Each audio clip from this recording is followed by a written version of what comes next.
Welcome to another video. আজকে চলে এসেছি একটা খাবার, একটা থার্ড ক্লাস ভিডিও নিয়ে। দেখা যাক ভিডিওটা কি আছে। এখন আমি স্নান করে এসেছি, আজকে রবিবার, আমি খেতে বসছি। দেখা যাক আমার খাবার মধ্যে কি কি রয়েছে। আজকে খাওয়ার মধ্যে রয়েছে মাছ ভাজা, ভাত, আর ফুলকপি কিছু ভাজা, এখানে পাঁচমিশালি চচ্চড়ি তরকারি টাইপের, ডালটা যদিও আমি খাই না।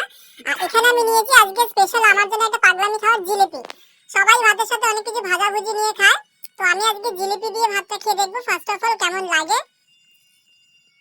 দেখো, আমি জিলিপি ভাতের সাথে নিয়ে চটকিয়ে গাজর বিচি ফুলকো লিচি করে একদম সুন্দর করে একদম এটাকে নিয়ে, তো গাইস এখানে আমার জিলিপি দিয়ে ভাত মাখা কমপ্লিট। আর এখন আমি খাবো এটা।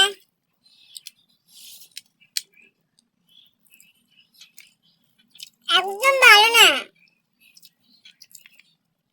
কিন্তু প্রথমে ট্রাই করলাম, ভালো হলো, খুব খারাপ না।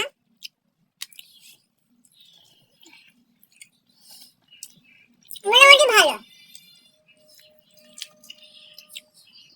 তোমরা যদি কখনো এমনি একটা ফালতু খাবার টেস্ট করো, ভিডিও করো বা আমাকে কমেন্ট করো, নেক্সট আমি কোন ভিডিওতে কি খাবার নিয়ে আসবো। ওকে, ততক্ষণ খেয়ে নি, খুব জোরে খেয়ে পেয়েছে। টাটা, দেখা হচ্ছে নেক্সট ভিডিওতে।